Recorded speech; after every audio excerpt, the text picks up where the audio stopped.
اه يا بنت رحت فين وانا بكلم؟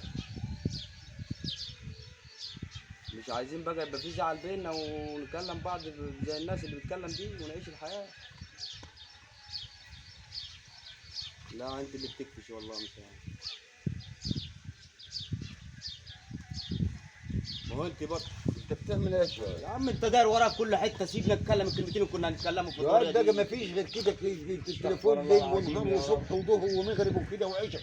طول الليل تتكلم في التليفون وطول النهار تتكلم في التليفون وسايب مصالحنا. انت داير ورايا لا دلوقتي. انا بس عايز سيبنا يا اعرف عم. انت بتكلم مين طيب؟ بكلم خطيب. خطيب بيقول لها يا واد في التليفون. بقول لك ايه؟ بتقول لها يعني انا عايز اعرف بتسهر مش زهقانين من السهر بتسهروا الكلام ده كله ليل ونهار وصبح ومغرب وعشاء وفجر طول الليل والنهار بتقولوا نفسي اعرف بتقولوا انت يا عم مالك بنقولهاش ولا مش بنقولهاش؟ احنا سيبنا السهره عشان نشوف معايا مشكله هحلها معاها.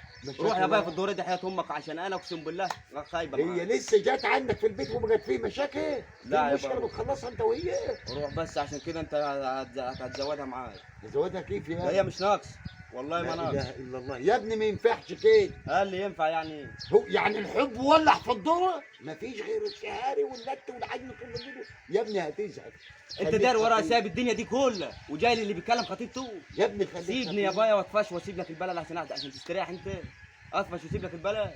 يا واد خليك ما تكلمهاش كلمها كل اسبوع مره عشان تبقوا مشتاقين لبعضكم. انت عايز ايه يعني من الموضوع ده؟ انت مالك وماله؟ يا واد ده انت ما فيش غير كل يوم 3 كروت تجيبهم تخلصهم. انت بتدفع لي حاجه بنجيبك يا بايا، مش بشتغل واجيب الكروت. ده بتاع الدكان براحتي. بيطالبني 250 جنيه جبت بها 250 جنيه.